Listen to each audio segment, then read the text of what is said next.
Government అంటే ప్రజలు, ప్రజలంటే గవర్నమెంట్. ప్రజలు లేనిది జంతువులతో సంసారం చేస్తారా ఎవరైనా? కాదు కదా. ఇంకోటికి మన భారతదేశానికి స్వతంత్రం వచ్చినప్పటి నుండి ఎలాంటి ప్రైమ్ మినిస్టర్లు కానీ, పివి నరసింహారావు కానీ, రాజీవ్ గాంధీ కానీ, ఇందిరాగాంధీ కానీ, చెన్నారెడ్డి కానీ ఎంతో మంది తెచ్చారు. ఇప్పుడు నా జాగాని గవర్నమెంట్ అంటుంది. గరీబోడు 50 గదాలో 100 గదాలో కొనుక్కొని అది ఎవడన్నా కబ్జా చేస్తే రేపు పొద్దున కోర్టుకు పోతే వాళ్ళు ఏం అడుగుతారు? అయ్యా నీ జాగా కంపౌండ్ వాళ్ళు పెట్టుకున్నావా అంటారు. కంపౌండ్ వాళ్ళు పెట్టుకోలేదు సార్ అంటారు. మరి కొనుక్కున్నప్పుడు కంపౌండ్ వాళ్ళు ఎందుకు పెట్టుకోలేదు అని అడుగుతారు. అవునా? ఇంకోటి, ఈ మ్యాపులు గడిగడికి పెరుగుతుంటాయి, తగ్గుతున్నాయి. అవి ఎట్లా తగ్గుతాయి? ఫస్ట్ ఇంకోటి, ఇదే హైదరాబాద్ ని నవాబు ఎట్లా పరిపాలన చేసిండు? నవాబు చెరువులు ఇవన్నీ ఎందుకు కట్టాడు? పబ్లిక్ దాంట్లో కింద పంటలు తాగడానికి, వ్యవసాయం చేసుకొని ఉండదు. ఇంకోటి, గరీబోడు ఎక్కడన్నా కానీ కూడా పొరంబోకు జాగలలో కూడా 30 ఏళ్ళు ఉంటే వానికి హక్కు కల్పించేది. దున్నినుందే పొలము, ఉన్నుందే ఇల్లు. ప్రజలే కదా, అది లేదు. సచ్చేది గరీబ్ ప్రజలే. మా గరీబ్ ప్రజలు ఉంటే వాళ్ళు బతుకుతారు. ఓట్లకు మాత్రం మనం కావాలి. ఓట్లకు కావాలంటే మాకు కావాలా? డ్రైవింగ్ కావాలంటే గరీబోడే కావాలా? ఓ పోలీస్ గన్వర్గం ప్రొటెక్షన్ ఇవ్వాలంటే గరీబోడే కావాలా? బట్టలు ఉతికేతోడు గరీబోడి కావాలా? వంట వండుతోడు గరీబోడి కావాలా? వాడిని కుక్కని తీసుకుపోనీకి కూడా గరీబోడే కావాలా? వాళ్ళ పిల్లల్ని ఆడిపించుకోనికే గరీబోడు కావాలా? ఇల్లు సాగు చేయడానికి గరీబోడు కావాలా? ఇప్పుడు గరీబులతో అవసరం తీరింది. వాళ్ళని తీసుకుపోయి జంగల్ ఎక్కువ డబుల్ బెడ్రూమ్ ఇల్లు ఇస్తా అంటే వాళ్ళు అక్కడ ఏం అన్నమే. మరి ప్రజాపాలన అంటున్నారు, ప్రజాపాలన అంటున్నారు. మహిళలందరూ కూడా 25,000 రూపాయలు ఇస్తారన్నారు. కరెంట్ అవన్నీ వద్దండి. నాకు తెలిసిన కాడికి ఇవన్నీ షాదీ ముబారకులు, ఆ ముబారకులు, ఈ ముబారకులు ఏంటంటే గరీబులని మభ్య పెట్టి ఓట్లు ఉన్నారు తప్ప ఏది కాదండి. మనిషికి ఏం కావాలా? కూడు, గుడ్డ, నివాసం ఉండడానికి. పిల్లలు చదువుకోవడానికి స్కూలు, ఏమన్నా పాలం బాలేకపోతే మాకి గరీబులకు గాని మీళ్ళకి పెద్ద పెద్ద రాజులక పెద్ద పెద్ద కోటలు పెట్టుకొని ఇంకా ఈ స్టేట్ వాళ్ళు అయితే బయటికి పోతుంది పొక్కుతుంది అని చెప్పి ఏరే స్టేట్ వాళ్ళని హిందీ వాళ్ళని పెట్టుకొని ప్రొడక్షన్ ఇస్తారు. పెద్ద పెద్ద ఫామ్ హౌజులు రాజులు కట్టుకునేట్లా కూల్ చేసుకున్నామని మేము అంటే నేను అట్లా అంటలేదు. కూల్ చేసుకున్నాం అంటలేదు. గరీబ్ వాళ్ళది న్యాయమా, ఉన్న వాళ్ళది న్యాయమా? సరే, న్యాయం అంటే ఇంకోటి, ఇప్పుడు FTL బఫర్ జోన్ అనేది ఒకటి పెట్టారు కదా హైడ్రాలో. వాటి పరిధిలో ఉన్న వాటిని మేము కూడుస్తున్నాడు. గరీబోడు అయితే ఏంది, ఉన్నోడు అయితే ఏందంటుంది గవర్నమెంట్. ఇప్పుడు అది కరెక్టే.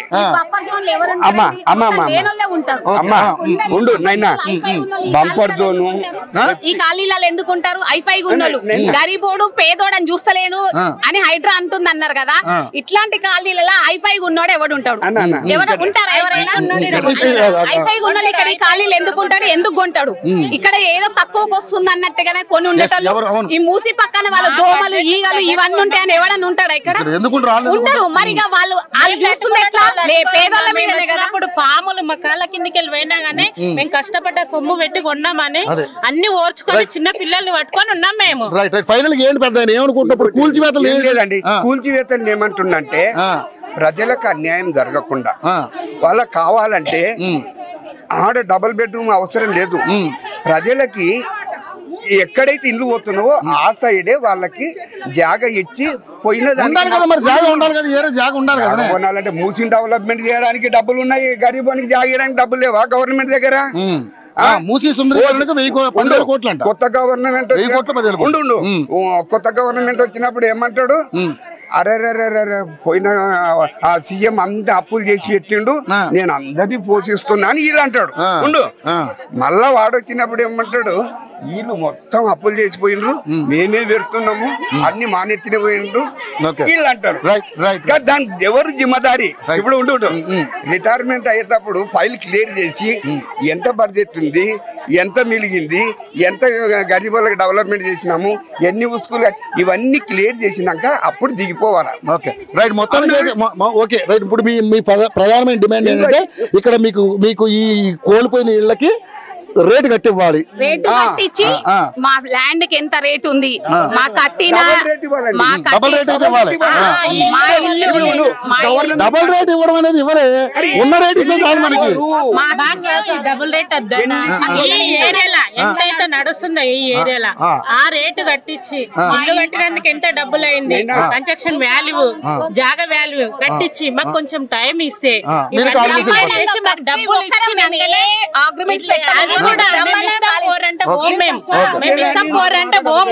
డబ్బులు ఇచ్చిన డబుల్ బెడ్రూమ్ వద్దా? డబుల్ బెడ్రూమ్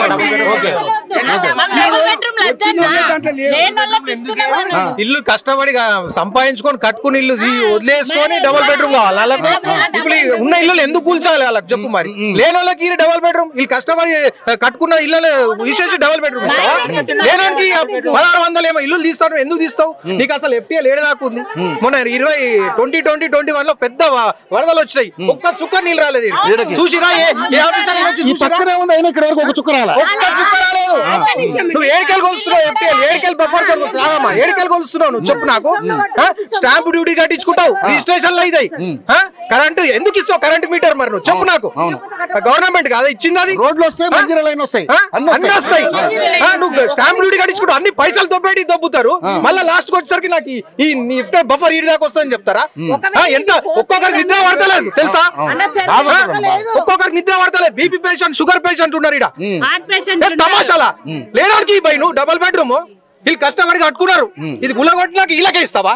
ఉన్నారు కట్టుకున్నారు కదా, వాళ్ళని ఎందుకు తీస్తావు? తీయాల్సిన అవసరం ఏముంది? కట్టు, గోడ కట్టు, గోడ కట్టు. మస్తు జాగుందాడా నీకు, మస్తు జాగుందాడా, గోడ కట్టుకో. ఎవరు రావడానికి? కానీ మరి ఇప్పుడు అన్ని కూల్చివేతలు కూడా అక్రమ కట్టడాల పరిధిలోని నాళాలు ఆక్రమించుకున్నారని, బఫర్ జోన్ లో ఉందని, తర్వాత FTL లో ఉందని అంటున్నారు. గవర్నమెంట్ లేవా అన్న? ఇంతకు లేవా? కరెంట్ డిపార్ట్మెంట్ రాడా? రోజు నెలకు వచ్చి కరెంట్ మీటర్ కొట్టిపోతాడు కదా. ఏం చేశారు మరి డిపార్ట్మెంట్ వాళ్ళు చెప్పు నాకు. సో నెల నెల వచ్చి కరెంట్ బిల్ వసూలు చేస్తాడా చేయడా? నాకు కట్టకపోతే పెనాల్టీ వేస్తావా? నల్ల బిల్లు కడతాడు, అన్నిట్లో పెనాల్టీలు వేస్తావు. స్టాంప్ డ్యూటీలు ఒక్క డాక్యుమెంట్ ఒక 100 గజాల మీద 10 ట్రాన్సాక్షన్లు, 10 ట్రాన్సాక్షన్ లో నీకు పైసలు కడుతుంది. నీకు తమాషాలా? కష్టం చేసి రాత్రి రూపాయలు కష్టం చేసి మేము కొనుక్కొని కట్టుకుంటున్నాం మేము ఇక్కడ. మరి ఏం చేద్దాం? మరి ఏంటి గవర్నమెంట్ ఏమి ఇల్లు తీయద్దు, నీకున్నది మస్తు జాగున్నది. ఈ పేదల ఇల్లు లేక 20,000, 5,000 ఇల్లు నీకు ఎక్కువైపోయినాయా చెప్పు నాకు? నీ అంత జాగా సరిపోదా నీకు? కాంట్రాక్టర్ ఎవరికి ఇస్తావో ఇచ్చుకో, ఇచ్చుకో. అంత జాగాలు ఏమైనా చేసుకోను. ఉన్న ఇల్లు గులగొట్టే చేయాలని ఏముంది నీకు చెప్పు నాకు? 40 ఏళ్ళు 50 ఏళ్ళ నుంచి ఉన్నారు ఇక్కడ, ఎట్లా పోతారు? వాళ్ళ బతుకు ఆధారం ఈయనే మొత్తం. మా కోసమే మూసి కోసం ఇక్కడ వాటర్ వస్తాయనే హైడ్రా చేస్తున్నారు అంటున్నారు కదా. మేము మూసి పొంగుతుందని ఎప్పుడైనా ఒక ఇల్లు మునిగిపోయిందని చుక్క రాలేదన్నా, ఒక్క చుక్క రాలేదు చెప్తున్నా. నేను నాకు 39 ఏళ్ళు. నేను చూడంగా 2020-21 లో పెద్ద వరదలు చూసిన, ఒక్క చుక్క నీళ్ళు రాలేదు వీడికి. రోడ్లు చేయవు, రోడ్లు చేయవు, ఏం చేయవు. వచ్చి ఒక గంటలు ఇల్లు గులగొట్టే. ఏం ఇల్లు కట్టడం అంటే ఏమనుకుంటున్నాను? ఎన్ని రోజులు కష్టపడతాం మేము. మరి ఎట్లుందన్న మరి రేవంత్ రెడ్డి గారి ప్రభుత్వం ఎలా అనిపిస్తుంది మీకు? బాగాలేదన్నా, వచ్చి 8 నెలల సుక్కలు చూపిస్తుంది పబ్లిక్ ని. ఇప్పుడు బై ఎలక్షన్లు వస్తే చెప్తున్నా కదా నేను, కథ వెళ్ళిపోతాడు, ఉండాడు చెప్తున్నా, ఉండాడు. ఈ తరీకాల పబ్లిక్ కి న్యాయం చేసినట్టు ఉండాలి. ఈ తరీకాల పని చేస్తే ఉన్నాడు, గవర్నమెంట్ ఉండదు. ఇప్పుడు వెట్టుమాన్ బై ఎలక్షన్ దమ్ముంటారమ్మని చెప్పు, ఇప్పుడే చూపిస్తారు పబ్లిక్ అందరు ఏందో. నువ్వు ఏదో ఈడ గుల కొడుతున్నావు అని కాదు, సిటీలో రాలేదు, ఊళ్ళలో కూడా పోతాడు చెప్తున్నా నేను, డిస్ట్రిక్ట్లలో కూడా పోతాడు. ఇప్పుడు ఈ తరీకాలో నువ్వు పని చేస్తే ఏందన్నా ఇది? ఒక్కొక్కరికి నిద్ర లేదు, షుగర్ పేషెంట్ సస్తా ఎవడు జిమ్మదారు చెప్పు? తింటలేరు, కడుపు నిండా సరిగా తింటలేరు తెలుసా? టెన్షన్ ఉంటుంది అన్న, డెఫినెట్లీ టెన్షన్ ఉంటుంది. కట్టుకునే ఇల్లు సెంటిమెంట్ అది పోతే ఎవరికన్నా. అరే నీకు ఏం ఎక్కువ ఏం తక్కువ అని చెప్పు. నీకు అంత భూమి ఉన్నదాడా? నీకు ఎక్కడ ఉంది వాటర్ ఫ్లో? ఎంతో దూరంలో ఉన్నది. నువ్వు ఈడు దాకా పెట్టుడేంది మార్కింగ్? నీకు అంత ఖాళీ జాగా ఉంది, ఏం చేసుకుంటావు? ఇక్కడ ఎవరైతే పర్మిషన్ ఇచ్చిన అధికారుల మీద చర్యలు తీసుకోవట్లేదు. అంత పబ్లిక్ నష్టపోవాలి. ఇంతకు ముందు అన్ని గవర్నమెంట్ లో వచ్చినాయి, మరి అందరు పబ్లిక్ కి ఫేవర్ గానే ఉన్నారు కదా. నువ్వెందుకు ఇట్లా పబ్లిక్ అందరు పరిశాన్ చేసుడు ఎందుకు? వచ్చినావు 8 నెలలు ఏం చేసినావు చెప్పు? ఇబ్బంది పెట్టుడు తప్ప ఏం చేసినావు? అరే ఇప్పుడు నువ్వు చెప్తున్నా Revanth Reddy sir, CM sir, దయచేసి చెప్తున్నా మీకు, పబ్లిక్ ని ఇబ్బంది పెట్టకండి. ఉన్నది మస్తు జాగా ఖాళీ. ఇప్పుడు తప్పు జరిగిందేమో, జరిగిపోయింది, కానీ ఉన్న ఖాళీ జాగానైనా కాపాడుకోండి. అది అల్లనే చేసుకోండి. ఏమని చేసుకునేది ఉంటే అలా గోడ కట్టుకోండి. గవర్నమెంట్ దగ్గర కాంపౌండ్ వాళ్ళు కట్టి నీకు పైసలు లేకపోతే ఫెన్సింగ్ ఆడాడో కడిలేరి రిజర్వ్ ఫారెస్ట్ వాళ్ళు పెడతారు కదా, తెలుసు కదా మీకు.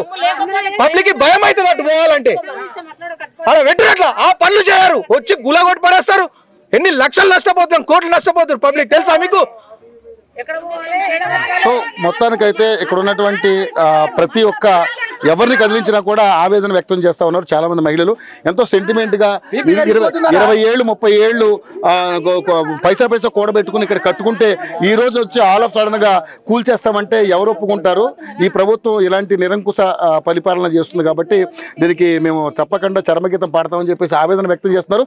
చాలా మంది అనారోగ్యంతో ఉన్న వాళ్ళు ఎక్కడ కూల్చేస్తారని ముందుగానే వాళ్ళు ప్రాణాలు కోల్పోయే పరిస్థితి కూడా ఉందని చెప్పేసి ఆవేదన వ్యక్తం. వాళ్ళకి ఏడుపు ఒకటే తక్కువ వాళ్ళ మక్కువలో మనం చూస్తూ ఉన్నాం. సో చూస్తే ఇక్కడ గత ఎన్ని సంవత్సరాల క్రితం ఉన్నాయి కానీ ఒక్క చుక్క ఫ్లో కూడా ఇక్కడ రాలేదని వీళ్ళు స్థానికులైతే చెప్తా ఉన్నారు.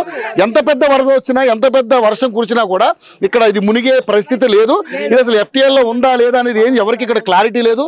సో ఇక్కడ బోర్డు కూడా పెట్టలేదు. కనీసం వచ్చి ఆల్ ఆఫ్ సడన్ గా మీకు మేము కూల్చేస్తామంటే ఎవరు ఒప్పుకునే పరిస్థితులు లేరు. బట్ దీని మీద దేనికైనా సరే మేము దేనికైనా ఎంత దూరం అని వెళ్ళి మేము దీని మీద నిరసన వ్యక్తం చేస్తామని చెప్తా ఉన్నారు. సో నిజంగానే ఒకవేళ నిజంగా అక్రమ కట్టడాలు మీరు నిజంగా కూల్చివేయదలుచుకుంటే చాలా అక్రమ కట్టడాలు ఉన్నాయి. పెద్ద పెద్ద బిల్డర్లు కట్టే అక్కడ అక్రమ కట్టడాలు ఉన్నాయి.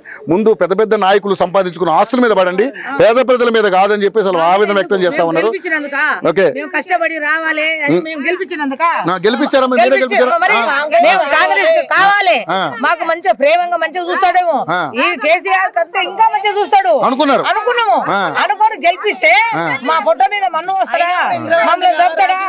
మనం తెల్లాలు వచ్చి 2 రోజులు మేము ఏడ చూసుకోవాలి. 2 రోజులకు ఇల్లు తయారవుతుందా, గుడిసె తయారవుతుందా? రూపాయి ఒక్కొక్క బాసన్లు తోముకొని మైత నగరు, ఇదే నగరు, సంతోష నగర్ పోయి బాసన్లు తోముకొని మేము గింత 50 గజాలు కొనుక్కొని గింత గుడిసె వేసుకుంటే ఆ గుడిసెలు కూడా కొట్టిపోతాడు. మాకు తిండి లేదు, తిప్పలు లేదు. నిన్న వండుకున్న పువ్వు 3 రోజులు తింటున్నాము. మా బాధలు భగవంతునికి ఎరకైతున్నాయి. 9 నెలలు ఆయన వచ్చి మామకి ఇంత కష్టాలు పెడుతున్నావు. తిట్టకూడదు మనం,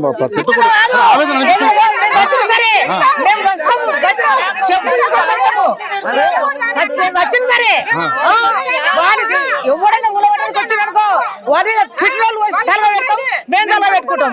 ఇంకా అంత అలగదనం కాదు. మా ఇండ్లలోకి వచ్చి చూతురా మేము ఏ పరిస్థితిలో ఉండము. మా ఇండ్లలోకి మొత్తం తిరుగుతురా, తిరిగి వచ్చి చూతురా మా ఇండ్లలో ఏముండవి. బొచ్చలు కప్పుకోనికే బట్టలు సరిగా లేవు మాకు. అటువంటి పరిస్థితుల్లో ఉండవు మేము. నీలేక సీఎం అయ్యి మేము ఆ రోడ్డు మీద కట్టుకోండి. నీ ఆవేదన నాకు అర్థమవుతుంది పెద్దమ్మా. కాకపోతే ఏంటంటే ఒకటి మనం ఆవేశాలకు వెళ్ళు, ఏదో రకంగా మన ఆవేశాలకు వెళ్ళకూడదు. ఒక విషయం నేను చెప్పాను, ఆవేశాలకు వెళ్ళకూడదు. గవర్నమెంట్ మనం రిక్వెస్ట్ చేద్దాం, వాళ్ళు దిగొస్తారా దిగుతారు, మన జోలికి రాకుండా ఉంటారు. కానీ మనం ఏ విధంగా వెళ్ళాలి ఆ విధంగా. కానీ మేము పెట్రోల్ పోసుకుంటాం, తగలాడు, ఇవన్నీ వద్దామా మనకి ఎందుకు?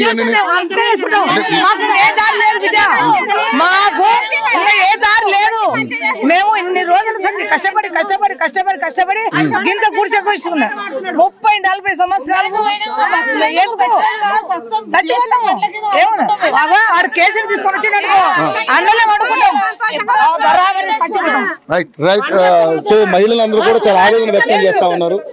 సో ఇప్పుడు ఉన్నటువంటి పరిస్థితుల్లో ఎవరైనా సరే ఇక్కడ అధికారులు వచ్చి కూల్చివేతలు చేస్తే మాత్రానికి తప్పకుండా వాళ్ళకి రావడానికి రెడీ. అవసరం చంపడానికైనా రెడీ అంటున్నారు. కానీ ప్రభుత్వం దీన్ని ఒక్కసారి దృష్టిలో పెట్టుకుని ఈ పేద ప్రజలకి న్యాయం చేసే విధంగా ఉండాలని మనస్ఫూర్తిగా కోరుకుంటున్నాం. బట్ ఏం జరిగినా ప్రజల యొక్క సెంటిమెంట్ ని, ప్రజల యొక్క నిస్సహాయతని దాన్ని అడ్డుపెట్టుకుని ఇలాంటి కార్యక్రమాలు చేయకూడదని చెప్పేసి వాళ్ళు డిమాండ్ చేయట్లేదు. కష్టపడి కట్టుకున్న వాటిని కూల్చకండి దయచేసి అని చెప్పి అంటున్నారు. చూద్దాం, పేదల పార్టీ మనకి పేదవాళ్ళకి ఇదివరకు న్యాయం చేసిందని చెప్పి కోరుకున్నారు. మరి మళ్ళీ ఎందుకు మీరు కాంగ్రెస్ వద్దనుకో? సోనియమ్మ మంచిది, ఇంద్రమ్మ మంచిది, సోనియమ్మ మంచిది, రాహుల్ గాంధీ కూడా మంచిది. కానీ ఈ రేవంత్ రెడ్డి కావాలని కాంగ్రెస్ మీద పగబట్టిండు, కావాలని వచ్చిండు పబ్లిక్ లా వాళ్ళ పేరు ముంచుతామని మళ్ళీ ప్లాన్ చేస్తుండు. కానీ సోనియమ్మ రాహుల్ గాంధీ మీద, సోనియా మీద వాళ్ళు చర్చ తీసుకోవాలి. పేదవాళ్ళకి హెల్ప్ చేయాలి. వాళ్ళు కరెక్ట్ పేదవాళ్ళది ప్రభుత్వం కదా, పేదవాళ్ళకి వాళ్ళు హెల్ప్ చేయాలి. ఏం లేదు, ప్రతిసారి ఏమంటాం కాంగ్రెస్ గ్రేట్ అంటాం. కాంగ్రెస్ లా అప్పుడు ప్రతి ఒక్కటి ఆఫర్ ఇచ్చింది. రేషన్ కార్డులని, పేదవాళ్ళకి ఇండ్లు లేకుంటే ఇండ్లు గాని, ఆరోగ్యశ్రీ అని ప్రతి ఒక్కటి కాంగ్రెస్ చేసింది. కానీ ఈ రోజు సాయం చేసింది, మా మీద మట్టి కూడా వస్తుంది. కానీ అది సోనియమ్మ చేయదు, ఇంద్రమ్మ పథకం లాంటి లేదు. కానీ కావాలని రేవంత్ రెడ్డి చేస్తున్నాడు. రేవంత్ రెడ్డికి తీస్తారా? మా సొంటలో పేదవాళ్లకు సాయం చేస్తారా? ఇంద్రమ్మ, రాహుల్ గాంధీ ఎవరున్న పెద్ద పెద్దోళ్ళు వాళ్ళు అర్థం చేసుకున్న పేదవాళ్ళకి సాయం చేయాలి.